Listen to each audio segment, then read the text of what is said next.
Hi, everyone, and welcome back. Tom Slivick with Jim McHargue. How you doing? Hey, Tom. Good to see you. Good to see you. So, I think last time I saw you was at the checkout line at Safeway. Yeah. Yeah. Okay. I was going to say at the fair. Well, the fair, okay. That would have been way too long ago. Huh? Yeah. All right. Well, listen, we're going to be talking about a thing that's on everybody's mind probably. Part of it is like spending money, things getting more expensive all the time, you know. And the other thing we're going to be talking about is, how that's going to be affecting the garbage rate review here coming up in Amador County. We had on not long ago Paul Molinelli Jr. Yeah. And he was telling us of the troubles that ACES is having with the rate increase, and then trying to pass that on at the same time. The difficulty of passing things on because of the hard economic times. I'll let you talk here in a minute. Okay. And that this will probably take a 218 protest letter, so that'll be a part of it, because this is I guess it's seen as possibly a raising of a tax or a fee. So, and anyway, go ahead, you talk. Well, there's mixed opinions out there, but Paul Jr. did a great job talking about the whole Prop 218 process and kind of where it came from, what it's all about. And we do comply with Prop 218 at the county, and it is tough on the garbage company, on ACES, because they contract not only with the county but with each of the 5 cities. So then they have to go through the Prop 218 process for basically 6 different jurisdictions. So essentially what it is their costs went up, and they need to pass those on. Otherwise, it seems to me, as a business, you're going to wind up not being a business, and no one will be served. That's exactly right, and that's why I'm here today to talk about when those costs go up. How do we evaluate them? What do we do to really come up with an appropriate garbage rate? Right, and this is nothing new. This has been going on for quite some time. Yes, we actually initiated this process, which we call the rate adjustment methodology. We shorten it to RAM. We call it the RAM, and it gives us a very specific method of adjusting garbage rates in the county. So this is sort of a way for the county and the overseers of ACES to say, well, you have to prove this increase. That's right. It's a fair and equitable process to not only the garbage rate payers, but to the garbage company too. Because you're right, if the garbage company can't recoup their costs, then guess what? They're going to be at risk of going out of business. So we have, as a franchise holder that we give to the garbage company, we have to make sure that they are viable as a business. Because last thing we want is for them to go under, and then guess what? Nobody's here to provide garbage service. So, now, Jim, I'm kind of curious. Are you an employee of Amador County? Do you get a paycheck from Amador County, or do you get a paycheck from the state? I'm not. Amador County. I'm an employee of Amador County. My department is the Waste Management and Recycling Department. My title is Solid Waste Program Manager, although I answered a landfill sometimes. So that's kind of where. And you've been doing this for how long now? I've been doing it this year. This is my 10th year in Amador County, and I did it for about 4 years over in Stanislaus County. How long have they been using a RAM type of approach to justifying rate increases? The RAM was adopted by the Board of Supervisors in December of 2008. So in 2007, we started the process. What did we use before that?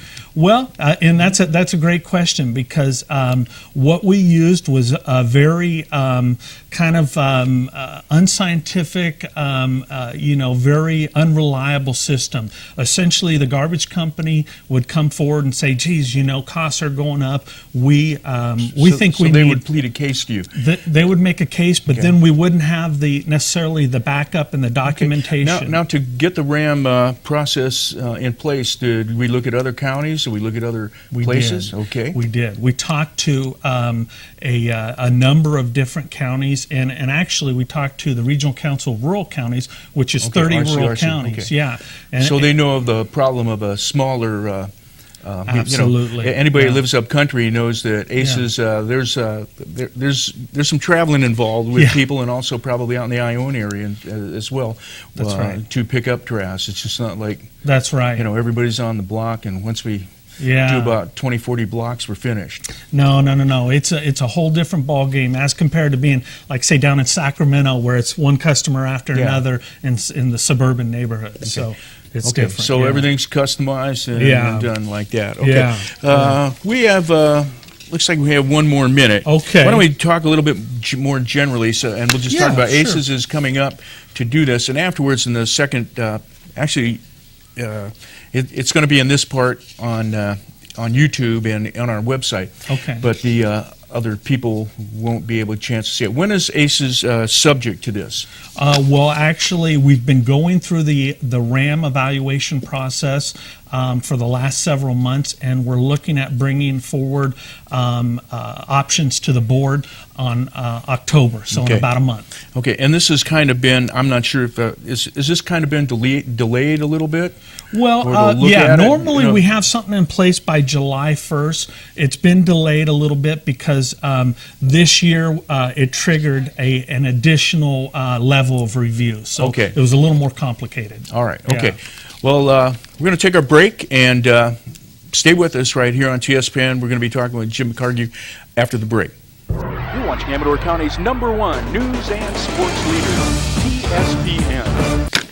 Hi, everyone. Welcome back, and we're going to run through the RAM with Jim McHargue. He's going to run us through this. You've got a presentation that you usually do. Some of this we covered, so let's just put that up on the screen for the people, and you go ahead and talk about it, Jim. Sure. Yeah, this is a presentation I did to that Regional Council of Rural Counties group that I associate with. Okay. So if we can go ahead and we talked about some of this, but handling rate requests in the past, it was always kind of uncertain. Was it automatic? Was it a CPI adjustment?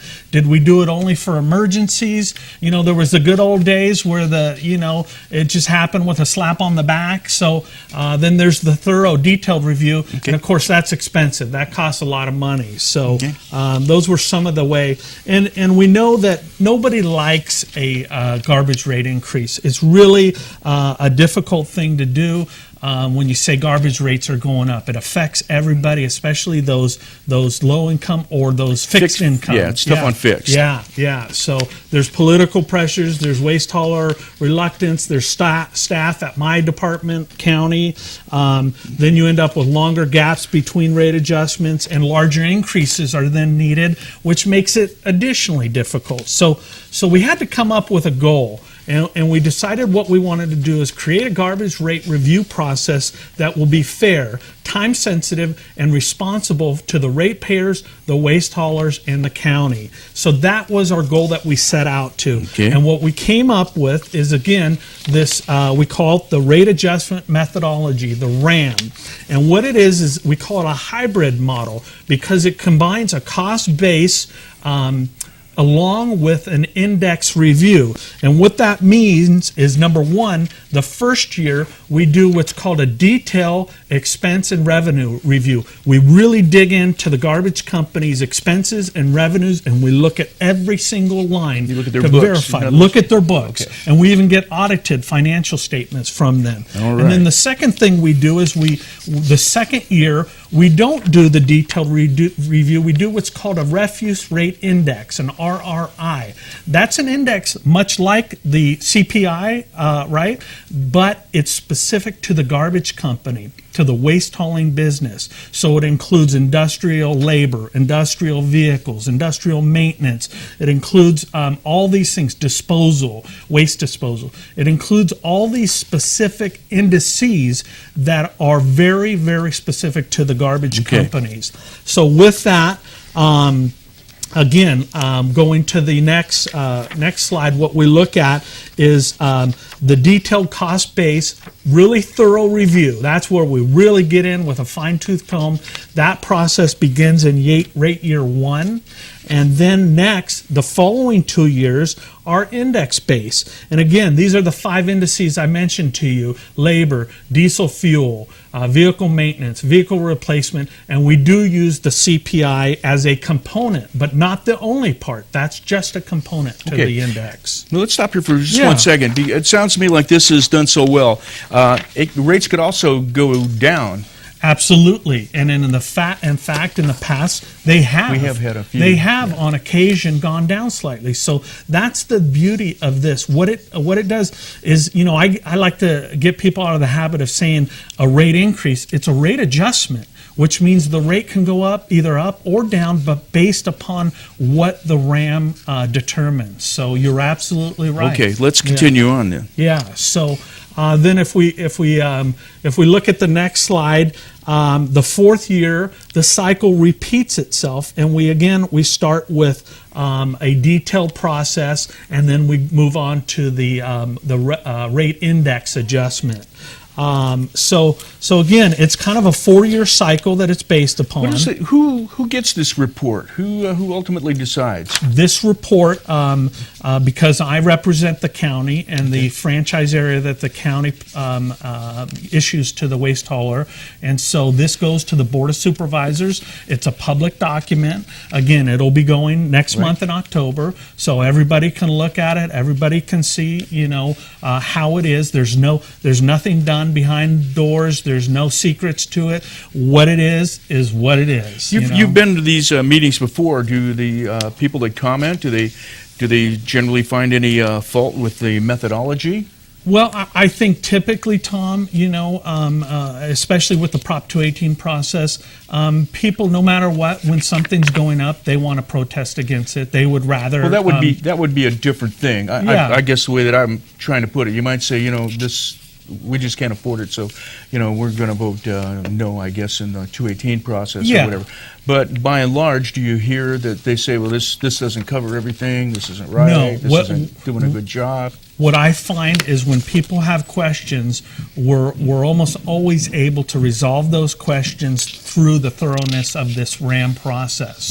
So at some point, depending on what the question is, more than likely we've addressed it up front, and it's actually in the report. It's right there for them to read, and they can take it and they can comb through it, and they can come back to the public hearing and they can voice their concerns and their questions, and we're there to answer them. Okay. Yeah. Well, do we have any more to cover here with the PowerPoint? So then I wanted to talk a little bit about the RRI, which is the index. And again, what happens is in year 1, the company submits their financial information separated into 5 categories. The index is adjusted to each of the 5 categories. Each category is associated with a specific national index, and the change is calculated for the appropriate period. So that would be the prior year. We're always looking 1 year back. Okay. So if there's any fault with this system, is that it's not real time. It's always, and we have to look 1 year back. Okay, we're kind of running, a little bit out of time Sorry here. about that. No, it's fine. I'm glad you went through this and everything. Yeah. Now, you're obviously in this industry. Yeah. And what do you hear?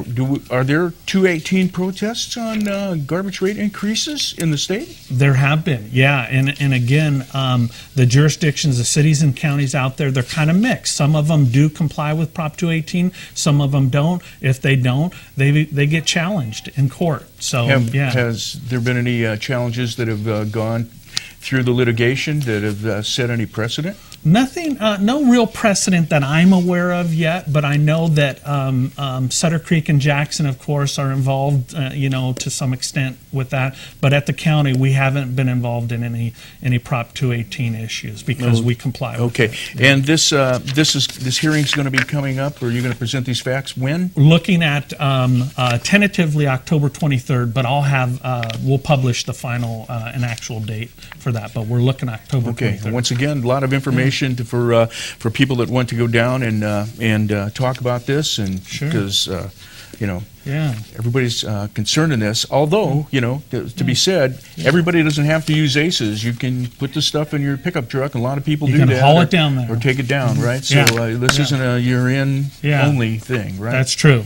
That's Okay, true. all right. Yeah. And thanks for coming Great, by and Tom. Thank explaining you. everything to us here, Yeah. Jim. And Yeah. stay with us. There's more news on the other side of the break here on TSPN. You're watching Amador County's #1 news and sports leader, TSPN.